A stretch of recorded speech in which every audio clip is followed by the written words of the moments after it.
Who could imagine that a frail young girl, daughter of a humble miller, would become the messenger chosen by the Most Holy Virgin Mary? Saint Bernadette Soubirous, that illiterate and ailing little girl from Lourdes, was the instrument chosen by heaven to transmit one of the most important messages of modern times. Through 18 apparitions, the Virgin Mary appeared to this simple shepherdess, revealing her identity as the Immaculate Conception and causing a spring to burst forth, a spring that remains to this day the source of countless healings. Bernadette's life, marked by illness, poverty, and an unshakable faith, is a living testimony to how God chooses the humble to confound the wise. Chapter 1. The Divine Call. That chilly February 11th, 1858, seemed like any other day in the small town of Lourdes. The winter had been especially harsh that year, and the Soubirous family lived in extreme poverty, occupying an old abandoned prison known as Le Cachot, the dungeon. Bernadette, 14 years old, went out with her sister Toinette and a friend to collect firewood and bones that they could sell. The girl, who suffered from chronic asthma, fell behind when they reached the mill's channel at Sévy, near the grotto of Massabielle. While her companions crossed the channel, Bernadette heard something like the sound of wind, although the trees remained still. Looking up toward the grotto, she beheld an extraordinary light among the bushes, and within that radiant brightness, a lady of indescribable beauty appeared.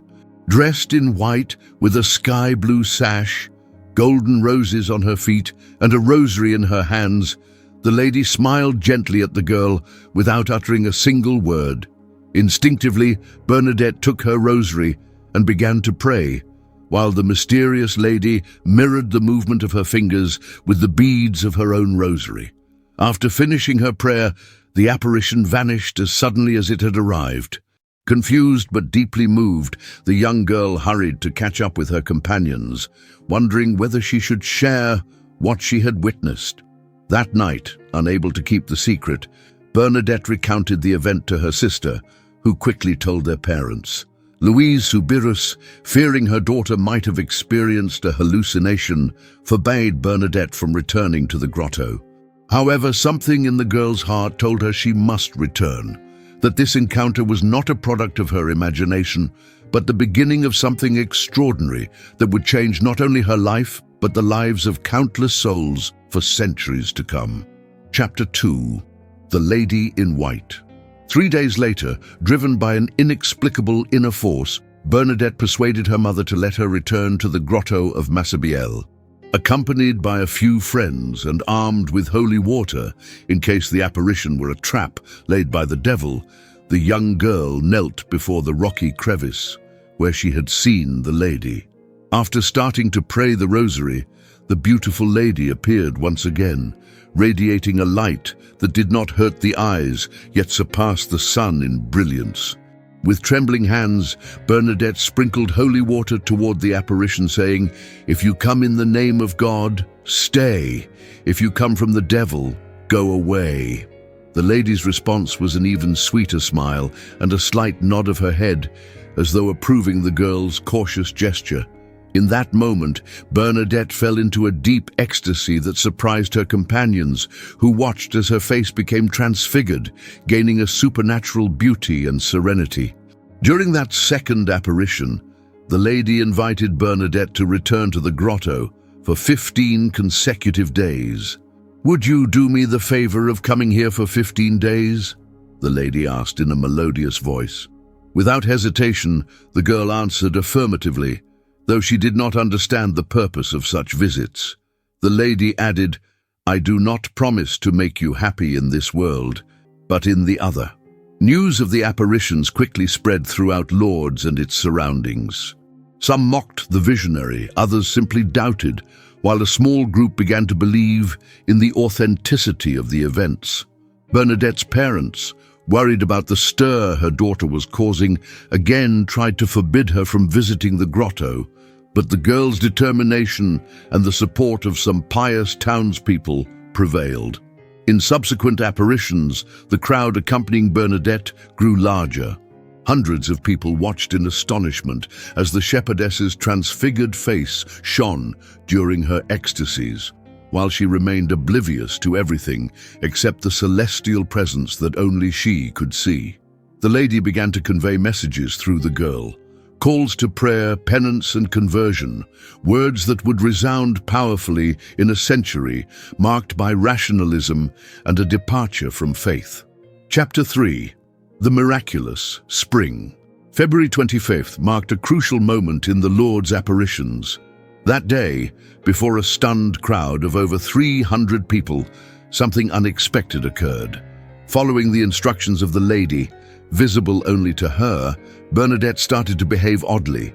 First, she crawled on her knees to the back of the grotto, kissing the ground as a sign of humility and penance.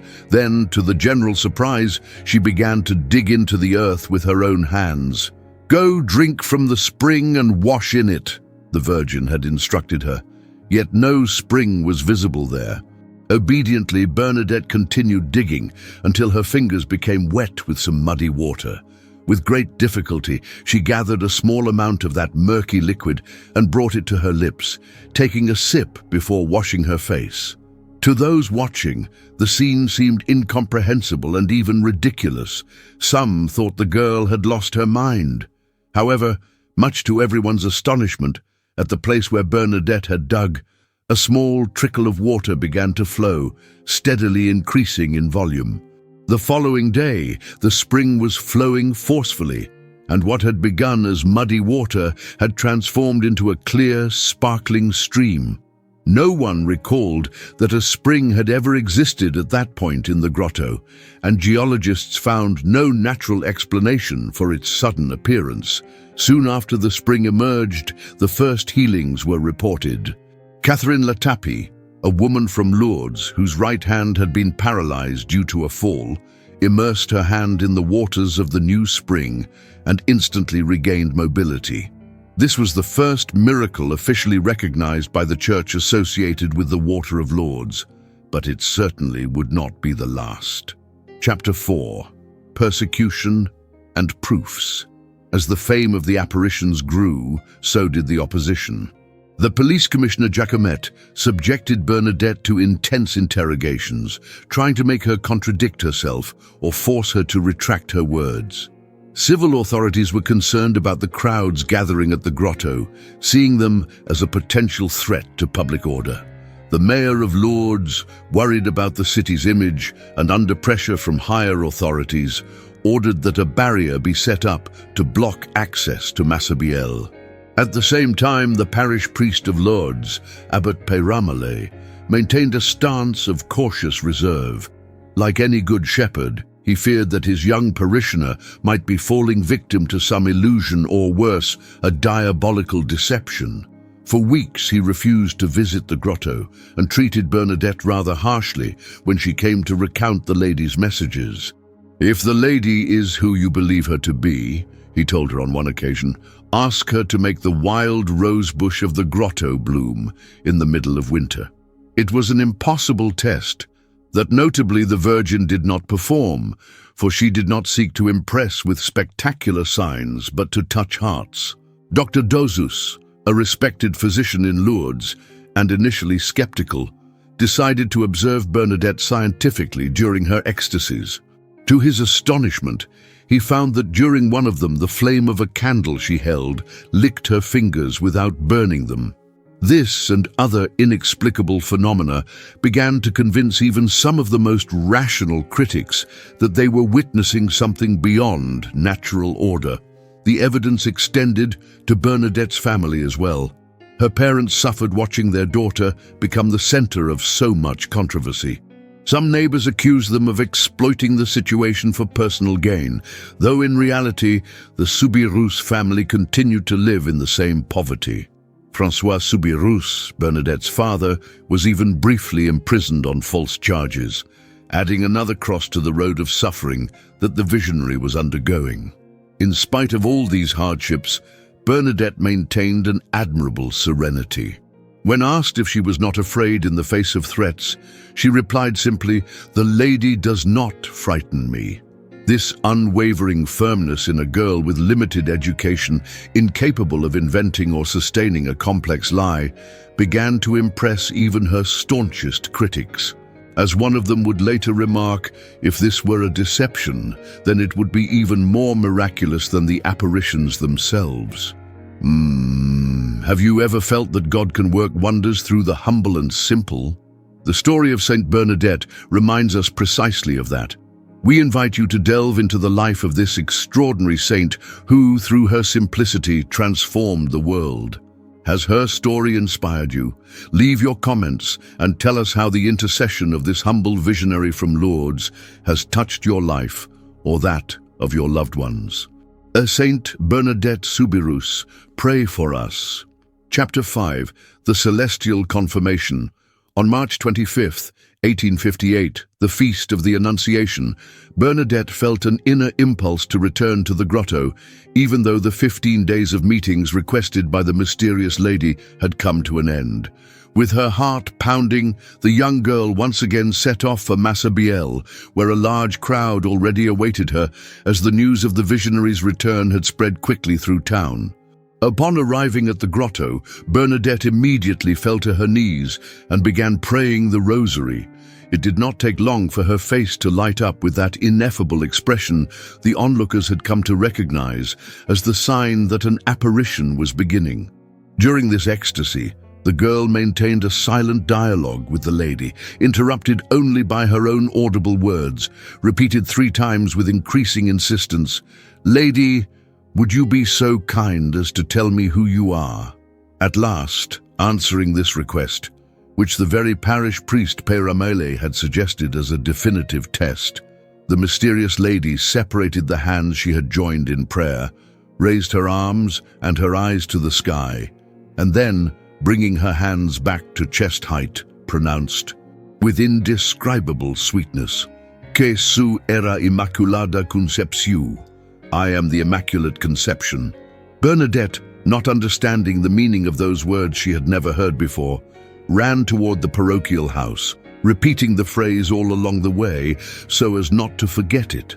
When she reached Abbot Péramele and conveyed the message, the priest was deeply moved.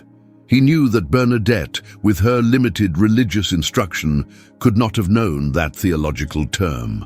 Only 4 years earlier, in 1854, Pope Pius IX had proclaimed the dogma of the Immaculate Conception, declaring that Mary had been preserved from original sin from the very moment of her conception. "Do you know what that means?"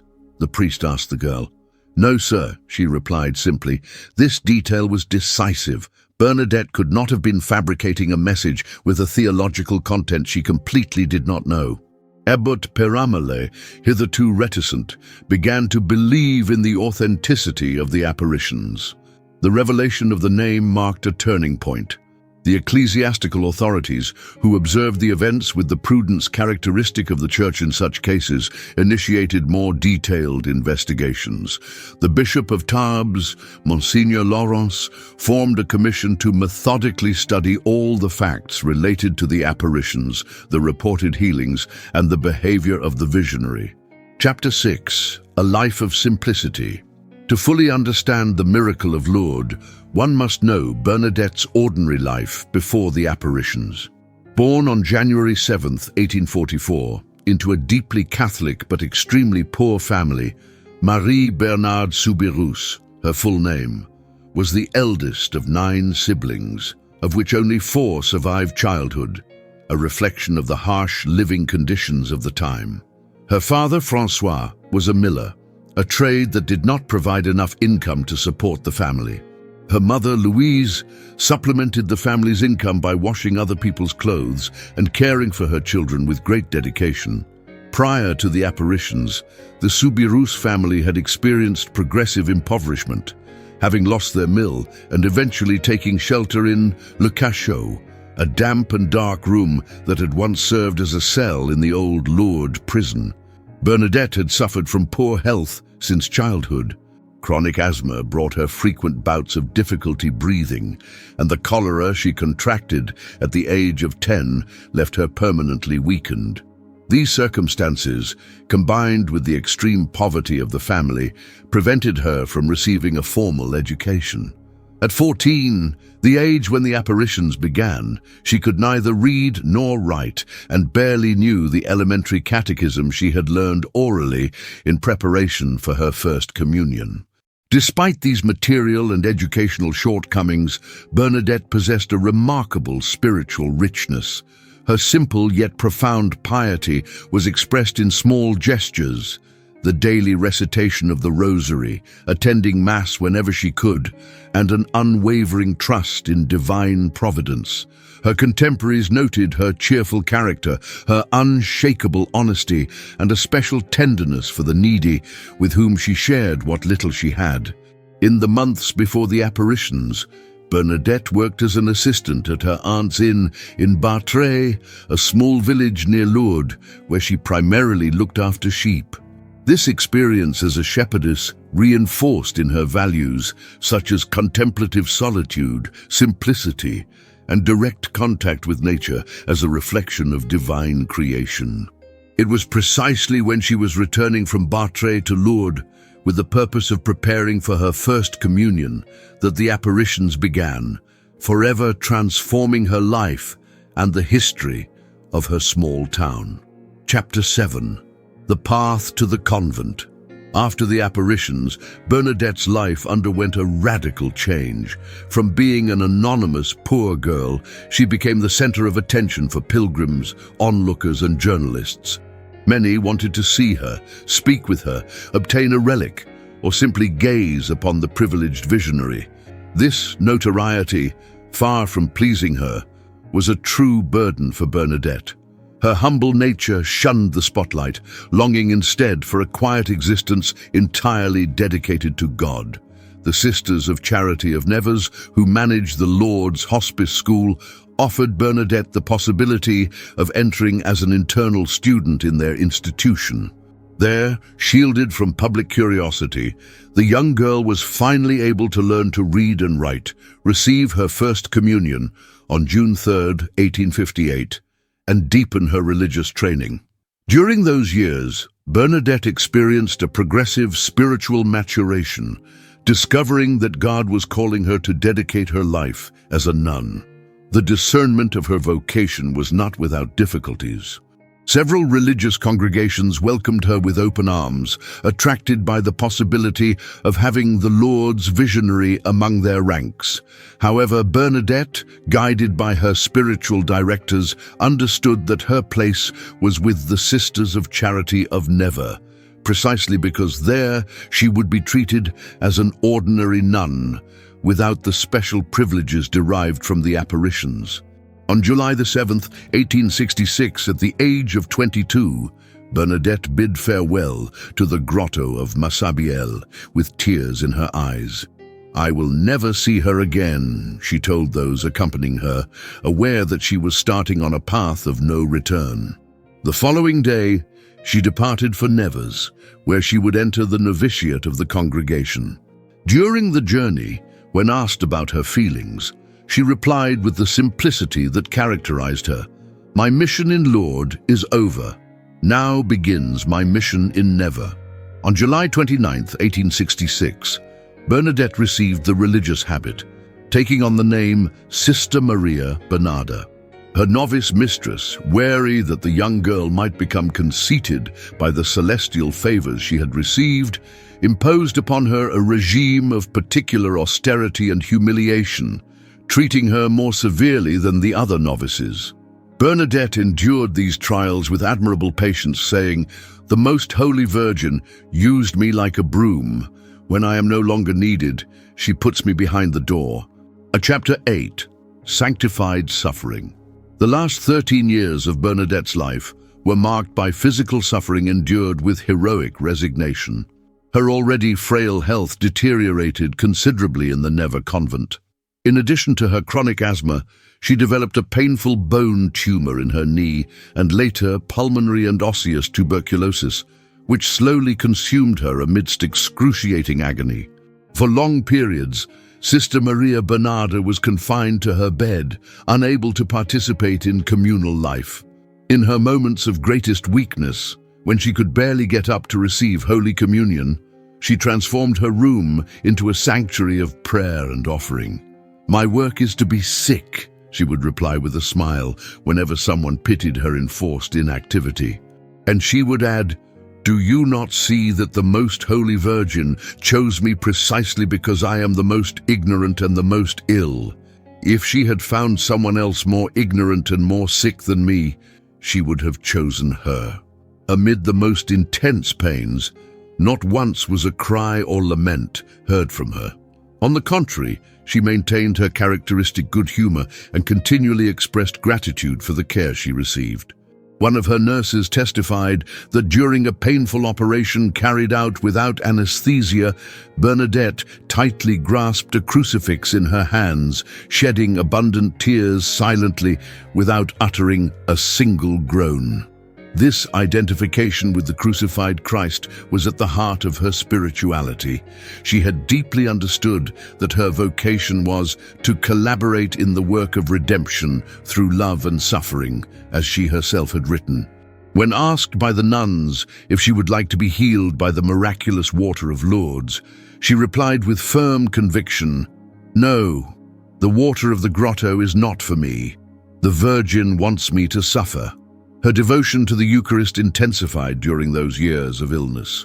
Daily communion was her great consolation and strength, and she spent long hours in adoration when she could not attend the chapel. Likewise, her filial love for the Virgin Mary grew over time. Every day she prayed the entire rosary, meditating with special focus on the sorrowful mysteries. A small statue of Our Lady of Lourdes placed near her bed constantly reminded her of those blessed encounters that had transformed her life and that of millions of people. Chapter 9. Heroic Humility. The virtue that shone most brightly in Bernadette's life, and that formed the foundation for all her other qualities, was undoubtedly her extraordinary humility.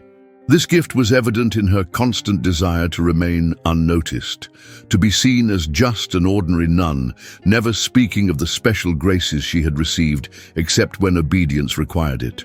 When the novices or visitors at the convent asked her to speak about the apparitions, Bernadette usually replied evasively, "My mission is to be sick, not to speak about Lourdes." On the rare occasions when she agreed to recount her experience, she did so with such simplicity and naturalness that it left a deep impression. She spoke of the Virgin as one who had beheld supreme beauty and found no adequate words to describe it. She was so beautiful that after seeing her once, one would wish to die just to see her again. Her demeanor in the face of inquisitorial questioning revealed a supernatural wisdom.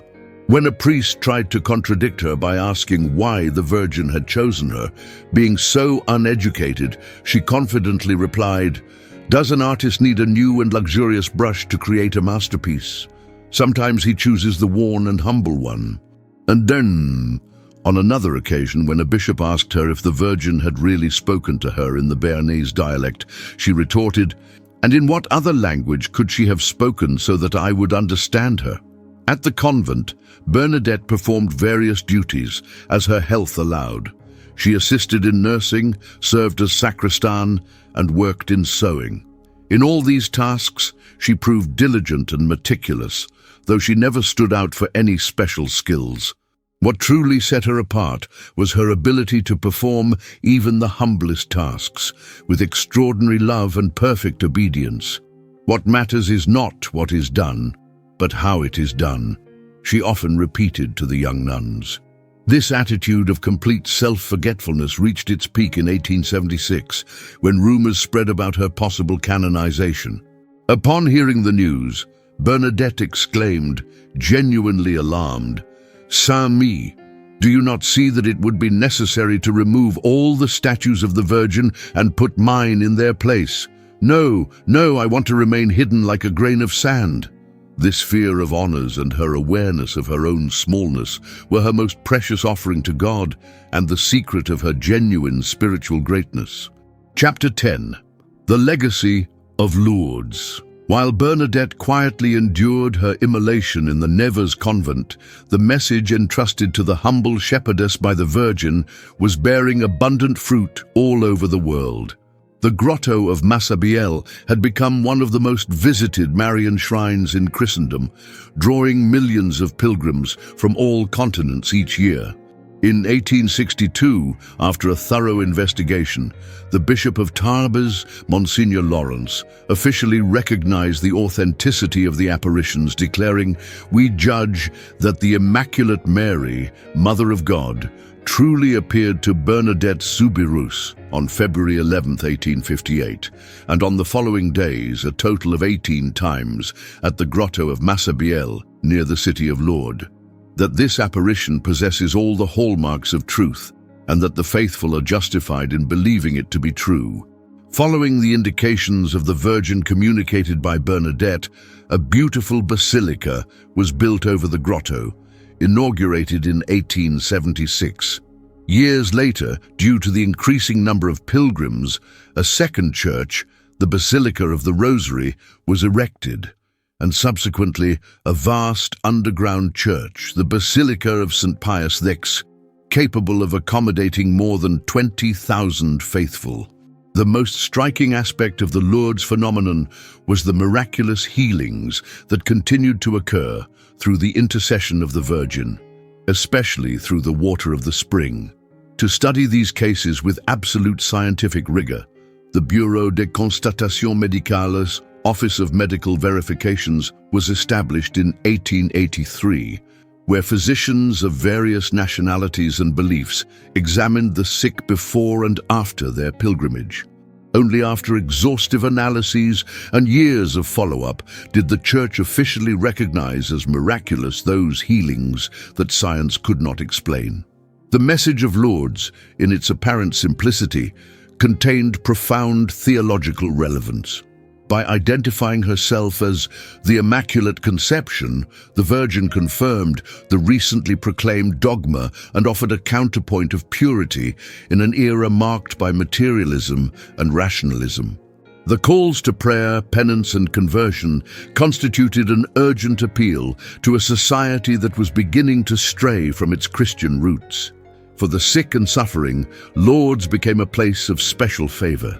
There, those bearing the cross of pain found solace and meaning in their suffering, understanding that illness, when united with Christ, could transform into a source of redemption and sanctification.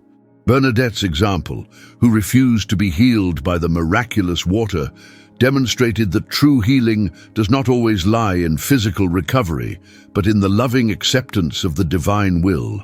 The pilgrimages organized to Lourdes, especially those dedicated to the sick, gave rise to an extraordinary movement of Christian charity. Thousands of volunteers of all ages and social conditions offered to accompany and care for the most needy pilgrims, thus living out the evangelical command of love for one's neighbor.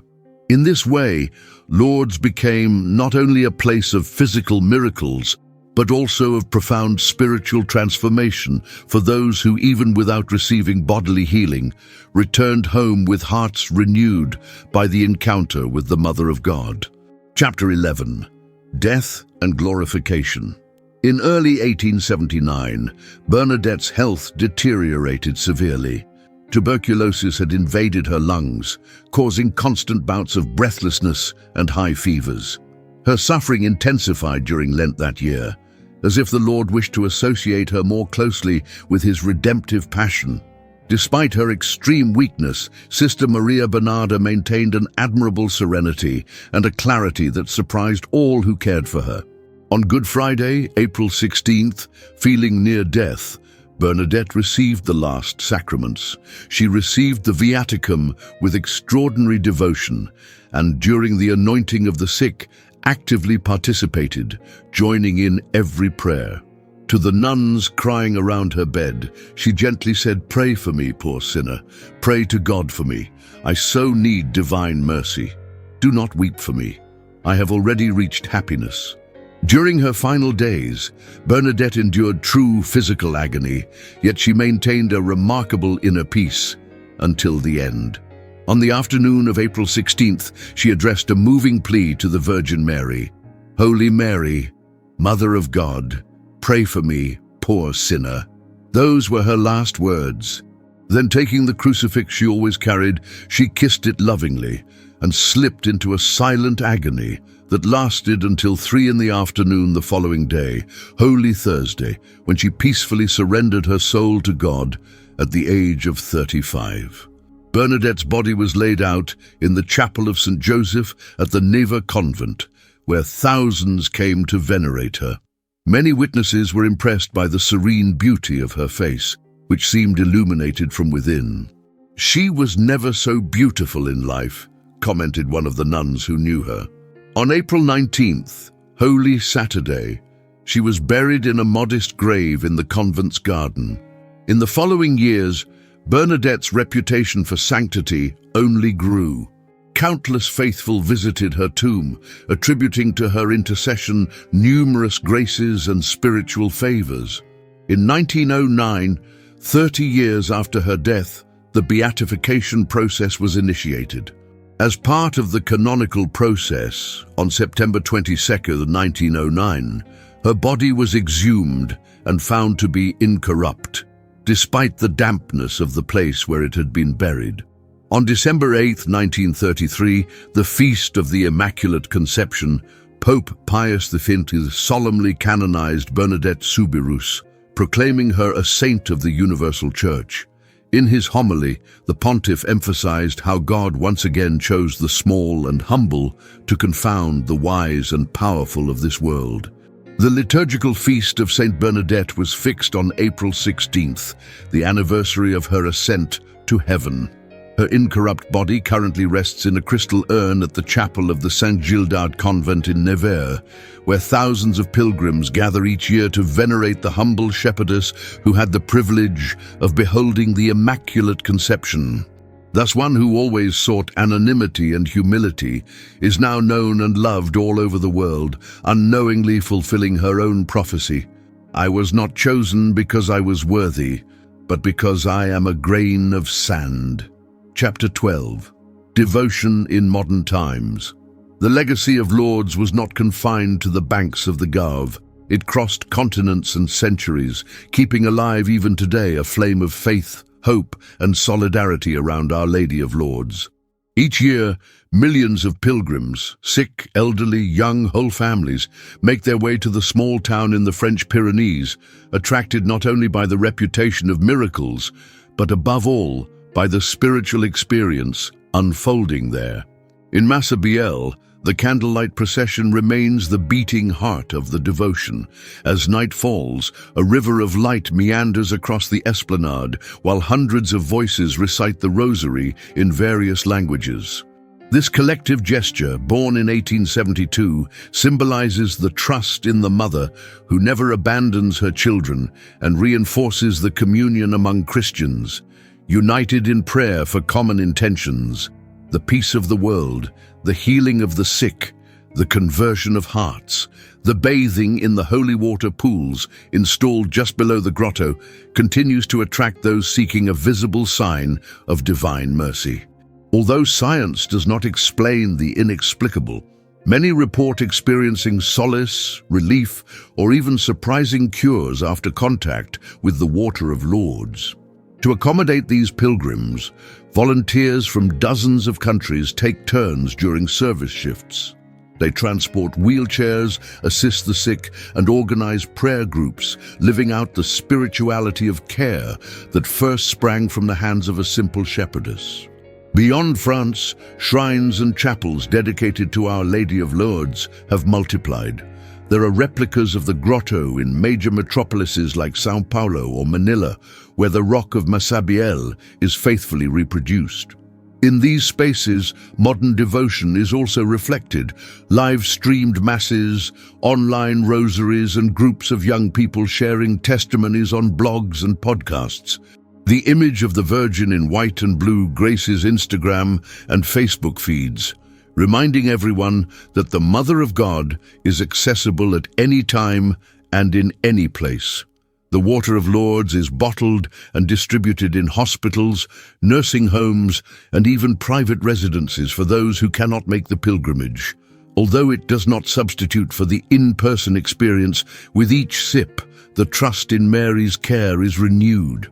Research projects collaborate with the Lourdes Medical Bureau to study accounts of healing, maintaining scientific rigor without diminishing the mystery surrounding so many inexplicable graces. Perhaps the greatest modern miracle is seeing so many Christians rediscover in Lourdes the value of simple everyday prayer. Parish groups organize local pilgrimages, beach rosaries, and family gatherings around an image of Our Lady of Lourdes, bringing the call to conversion and charity to streets and squares. It is as if Bernadette, through time, continues to invite us. Come, pray, and believe in the power of God who becomes small to touch us up close. Thus, devotion to Our Lady of Lourdes remains alive, not as a museum relic, but as a permanent invitation to look to the poor, to serve without ostentation, and to carry in our hearts the certainty that the Immaculate Mother walks with us, today, yesterday, and always. Chapter 13. Prayer to Saint Bernadette. O glorious Saint Bernadette, humble visionary of Lourdes, chosen by the Most Holy Virgin Mary to be a witness of her maternal presence in our world, we approach you with filial trust. You who remained faithful amidst doubts and persecution, grant us the grace of an unshakable faith in the trials of our lives. You who endured illness and pain with heroic patience, help us to accept our daily crosses with love and surrender to the divine will. Humble shepherdess of Massabielle, who knew how to recognize in the white radiance of the celestial apparition the Immaculate Mother of God, teach us to love Mary with the same candor and simplicity that graced your heart. May we, like you, be attentive to her messages of conversion, penance, and prayer. We ask you, dear Saint Bernadette, to intercede before the throne of divine mercy for all our sick and suffering, for all those who have lost hope, and for everyone who earnestly seeks the truth. May the miraculous water that burst forth from your hands be, for us, a symbol of the inexhaustible source of divine grace. And above all, O sweet confidant of the Immaculate, obtain for us the virtue that shone most in your life, humility. May we, like you, remain small in the eyes of the world, so that we may be great in the eyes of God. May we learn to serve without seeking recognition, to love without expecting reward, and to persevere without discouragement. Finally, at the hour of our death, grant us your protection, so that united with you and the Most Holy Virgin, we may eternally behold the merciful countenance of our Lord Jesus Christ. Amen.